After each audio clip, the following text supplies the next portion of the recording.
Listen to me. Right now. I want you to stop whatever you're thinking about and just listen, because what I'm about to tell you might be the most important thing you've heard in years. Maybe in your entire life. I started going to the gym because I hated what I saw in the mirror. That's the truth. No sugarcoating it. I was 15 years old. I was weak. I was sickly. I had acne all over my face. And you know what? The girls used to beat me up. Can you imagine that? Skinny little Jack, getting pushed around. I was addicted to sugar. Candy bars for breakfast. Junk food all day long. My mother didn't know what to do with me. I was falling apart and I didn't even understand why. I walked into that gym for one reason: my body. That's it. I wanted muscles. I wanted to look good. I wanted people to stop laughing. That was the whole plan. Fix the outside, feel better. Done. But you know what happened? Something I never expected. Something that changed every single thing about how I lived, how I thought, how I treated other people, how I saw the world. The gym didn't just change my body. It changed my mind. It changed my character. It gave me discipline when I had none. It gave me confidence when I had zero. It gave me a purpose that I've carried every single day for over 60 years. And that's what I want to talk to you about today. Because maybe you came to fitness for your body too. Maybe you want to lose 20 pounds. Maybe your doctor scared you. Maybe your pants don't fit anymore and you're embarrassed. Maybe you want to look good at your daughter's wedding. Those are all good reasons. Don't let anybody tell you your reason isn't good enough. Your reason is your reason, but I'm here to tell you it's going to become so much more than that. I promise you. Now let me take you back. Back to when Jack Lalanne was a mess. I want you to picture this skinny, pale, pimple-faced kid sitting in a lecture hall in Oakland, California, 1929. My mother dragged me to hear a man named Paul Bragg speak. Health lecturer, nutritionist, visionary. And I sat there thinking this was going to be the most boring afternoon of my life. I didn't want to be there. I wanted to go home and eat candy. But then Paul Bragg started talking, and something happened inside me. He talked about how the body is a living machine, how what you put in determines what you get out, how movement is life and stillness is death. He looked out at that audience, and he said something I've never forgotten. He said, "It is never too late to start, but it is too late if you never start." I was 15 years old, and those words hit me like a lightning bolt. I went home that night and I made a decision. Not a wish, not a hope, a decision. I decided I was going to change. I was going to stop eating garbage. I was going to start moving my body. I was going to become something different, something better. And you know what? I had no idea what I was doing. I didn't have a trainer. I didn't have a gym membership. I barely had equipment. I had determination. That's it. And determination, my friend, is the most powerful muscle you have. And it doesn't need a weight machine to develop it. It just needs a choice. The first few weeks were brutal. I'm not going to lie to you. My muscles ached. I was embarrassed. Other guys at the gym were bigger, stronger, faster. They looked at me like I was a joke. But here's what I learned, and this is something I want you to tattoo on your brain. Nobody who ever achieved anything great started out great. Nobody. Every champion was once a beginner. Every strong man was once weak. Every fit person was once out of shape. The only difference between them and the people who quit, they kept going, and I kept going. Now here's what started to happen, and this is the part that blew my mind. After a few weeks of training and eating better, I started to notice something that had nothing to do with my muscles. I was thinking more clearly. I was waking up easier in the morning. I was less irritable. I was more focused in school. I started believing for the very first time in my life that I could accomplish things, that I wasn't a failure, that I had value. Do you understand what I'm saying? The physical training was changing my psychology. It was rewiring my belief system, and nobody told me that was going to happen. That was a bonus, the most important bonus of my life. Let me tell you something about exercise and nutrition, because this is my whole philosophy, and it's simple enough that I want you to remember it forever. Exercise is the king, nutrition is the queen. Put them together and you've got a kingdom. That's it. That's the whole secret. I've been saying it for 60 years and it's still true. You cannot out-exercise a bad diet, and you cannot eat perfectly and be sedentary and expect to be truly healthy. You need both. The king and the queen working together, side by side, every single day. Now, I want to talk about what exercise actually does to your body, because most people think about it all wrong. They think exercise is something you do to punish yourself for eating too much. That's backwards. Exercise isn't punishment. Exercise is a gift you give your body. Let me explain it in terms even a 6-year-old could understand. Think about your body like a car, the most magnificent car ever built. Better than any Ferrari, any Rolls-Royce, any vehicle ever created by human hands. This car has a built-in maintenance system. It repairs itself. It adapts to challenges. It gets stronger when you use it correctly. But here's the thing, if you park a car in the garage and never drive it, what happens? The engine seizes, the battery dies, the tires rot, the whole machine falls apart from neglect. Your body is the same way. Use it or lose it. That's not a slogan, that's biology. When you exercise, when you challenge your muscles, when you make your heart work, you trigger a cascade of incredible events inside your body. Your muscles tear microscopically, and that sounds scary, but it's good, and then they rebuild stronger. Your metabolism fires up and stays elevated for hours after your workout. Your heart gets more efficient, pumping more blood with less effort. Your brain gets flooded with endorphins. Your insulin sensitivity improves. Your bones get denser. Your immune system gets stronger. And this is happening at any age. 20 years old, 50 years old, 70 years old. The body responds to training, period, end of story. And I'm living proof. I'm going to tell you something, and I want you to really hear it. I am 70 years old. 70. This morning I got up at 4 o'clock in the morning, 4 a.m. When it's dark and cold and every excuse in the world is whispering in your ear to stay in bed, I got up anyway. I did 90 minutes of weight training, then I swam for 30 minutes. I've been doing variations of this since I was a teenager. And I feel fantastic. My doctors can't believe my numbers. My energy is better than most people half my age. Because I invested in this machine for 60 years and it's paying dividends that nobody can take away from me. Now I know what you're thinking. Some of you are sitting there with your arms crossed going, Jack, that's great for you, but I'm too old. Baloney! That is complete and absolute baloney, and I'm going to tell you why. Your body does not check your birth certificate before it decides whether to respond to exercise. Age is a number. What matters is what you do.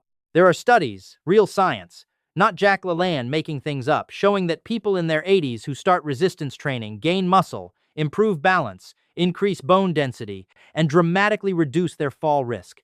80 years old and improving. So don't you dare tell me you're too old. You're not too old. You're just not started yet. And maybe you're thinking, Jack, I don't have time. Listen to me. You have time for television. You have time to scroll through whatever it is people scroll through these days. You have time for all kinds of things that don't add a single day to your life or a single ounce of joy to your soul. You have 30 minutes. I know you have 30 minutes. 30 minutes a day is all you need to start. That's it. 2% of your day. You're telling me you can't invest 2% of your day in the most important machine you will ever own? The one machine you cannot replace? Because let me tell you something, when this body breaks down, there's no trading it in. There's no upgrade. This is it. This is the vehicle you get for your entire journey on this earth. Doesn't it deserve 2%? And some of you are saying, but Jack, I'm tired all the time. I don't have the energy to exercise. And here's the most beautiful irony in all of health. The cure for tiredness is exercise. I know that sounds backwards. Logically, it seems like if you're tired, you should rest. But chronic fatigue, the kind most people are walking around with, is often the result of being sedentary. Your circulation is sluggish. Your oxygen delivery is poor. Your mitochondria, the energy factories in your cells, are underperforming because you haven't demanded anything of them. The moment you start moving regularly, within 2 to 3 weeks, your energy transforms. People who start exercise programs almost universally report feeling more energetic within the first month. Not less, more. You have to spend a little energy to make a lot more energy. That's how this machine works. Now let me tell you about some people I've known over the years. People who walked into fitness late, afraid, and walked out transformed. I think about this woman. Let's call her Margaret. She came to me when she was 58 years old. 5'4", 220 pounds, knees aching. Doctor had told her she was pre-diabetic. She was convinced it was too late for her. She sat down with me and she said, Jack, I've never exercised a day in my life. I don't know where to start. I'm embarrassed to even be in a gym. And I looked at her and I said, Margaret, the fact that you're here means you already started. 6 months later, she'd lost 40 pounds. Her blood sugar was normal. Her knees stopped hurting because the weight was off them. But more than all that, and this is what she told me, not what I noticed from the outside, she said, Jack, for the first time in 30 years, I feel like myself. That is what fitness does. It gives you back to yourself. I think about this man, a retired police officer, 62 years old, came in with a beer belly and a broken spirit. His wife had left. His kids were grown. He felt useless. You know what he told me 6 months into training?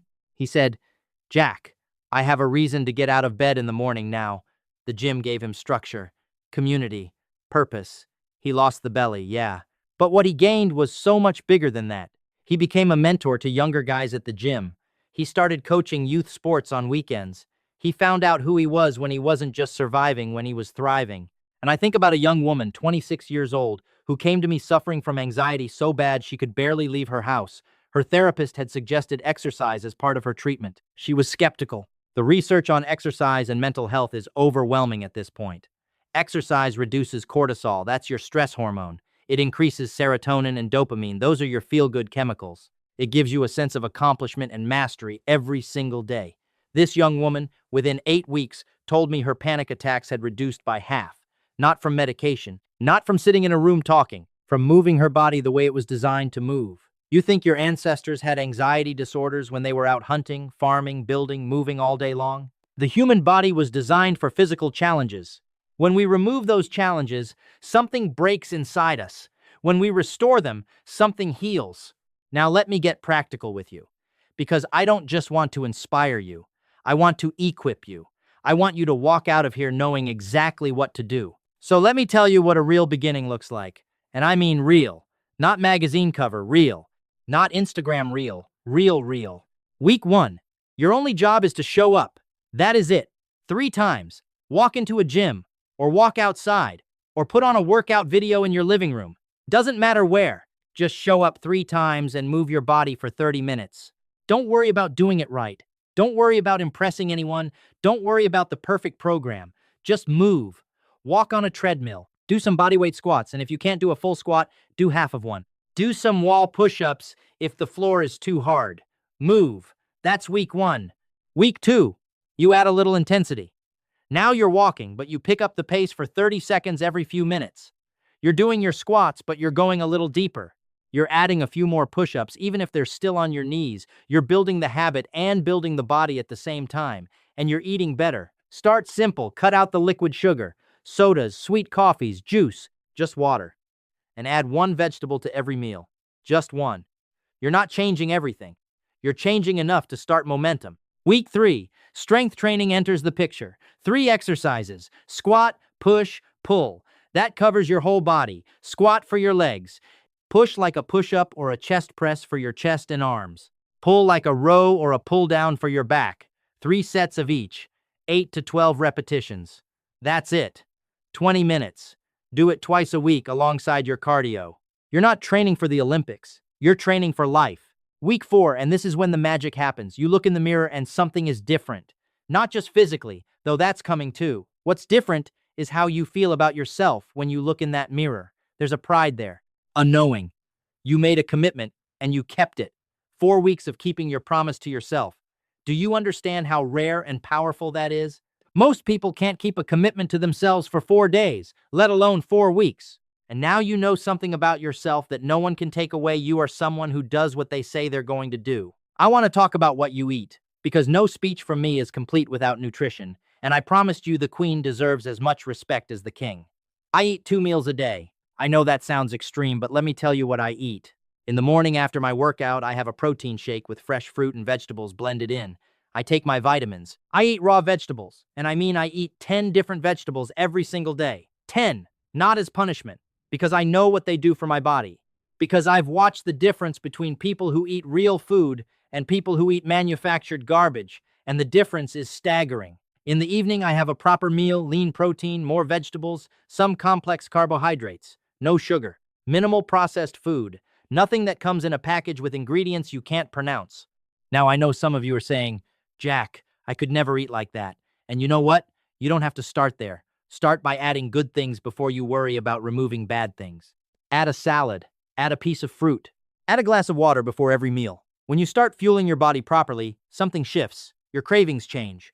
Your taste buds actually change. The processed food starts tasting artificial and hollow because your body now knows the difference. But you have to give it time. Real food is an acquired taste if you've spent years drowning your palate in salt and sugar. Give it 60 days. Just 60 days of eating real food and moving your body. I dare you. And let's talk about the hard days, because I'm not going to pretend every day is sunshine and motivation. In 60 years of doing this, I have had plenty of days where I didn't want to get up, where my body was tired, where life was hard and the gym seemed like the last thing I needed. I've had injuries, I've had loss, I've had days where the whole world felt heavy. And you know what I did on those days? I got up anyway. Because here's what I've learned: the days when you least want to exercise are often the days you most need it. The movement clears the fog. The discipline of showing up when you don't feel like it builds a kind of character that bleeds into every other area of your life. Because that's the real secret that nobody tells you when you start going to the gym for your body. The gym teaches you who you are. It teaches you that discomfort is not the end, that you can do hard things, that you can push past what your mind says is your limit. And once you learn that in the gym, once you prove it to yourself over and over and over again, you start applying it everywhere. In your job, in your relationships, in your dreams. The discipline of the gym becomes the discipline of your life. That's why I say I started the gym for my body. But the gym changed my life. Think about the two paths in front of you right now. Because you are standing at a fork in the road right now, whether you feel it or not. Every single day is a fork in the road. Path one, you go home today, you feel inspired for a few hours, life gets busy, the inspiration fades, and 5 years from now, you're in the same place you are right now. Maybe worse, because time is moving whether you move with it or not. Your muscles are either getting stronger or they're getting weaker. Your heart is either getting more efficient or it's getting less efficient. There is no standing still. There's only forward or backward. So if you're not moving forward, you're moving backward. That's path one. Path two, you go home today with a plan. A specific, simple, I can do this plan. You start this week, you get uncomfortable, you stick with it anyway. You build 1 month, then 2 months, then 6 months, and then 1 year of showing up for yourself. And at the end of that year, you are unrecognizable. Not just physically, though. Your body will change, but mentally, emotionally, spiritually, you are a different person. A stronger person. A more confident, more energetic, more alive person. That's path two. Which path are you going to choose? Because you're choosing right now. By what you do in the next 24 hours. By whether you make that first appointment with yourself or whether you let another day slip by, the choice is always yours. I cannot make it for you. Nobody can make it for you. Your doctor can scare you, your spouse can nag you, your friends can encourage you, but none of that matters until you decide. And once you decide, once you make that real, committed, I'm not going back decision, everything changes. I'm 70 years old.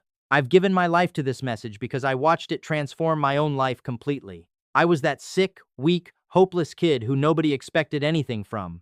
An exercise, consistent, daily, disciplined exercise combined with real nutrition turned me into someone I'm proud to be. Not because I have big muscles, because I have a big life, because I've had energy to give to people I love, because I've had vitality to pursue my dreams, because I have strength, physical strength, yes, but more importantly, the strength of character that comes from taking care of yourself every single day. You have that same potential inside you right now, every one of you. I don't care how old you are, how out of shape you are, how many times you've tried before and quit. Today is a new day. Your body is waiting for you to give it what it needs. Your life is waiting for you. So here's what I want you to do. Today, not tomorrow, not Monday. Today, I want you to do one physical thing. Walk around the block. Do 10 push-ups against the wall. Stretch on the floor for 10 minutes. Something. One physical act that says to your body, I am starting. I am here. I am choosing you. And then tomorrow, you do it again. And the day after that, you do it again. And 30 days from now, you come back and you tell me, you tell yourself how different you feel. Because I started the gym for my body. But the gym, this practice, this discipline, this daily commitment to moving and fueling and respecting this incredible machine, it gave me everything. And it is waiting to give the same to you. Now get up, get moving. The rest of your life starts right now.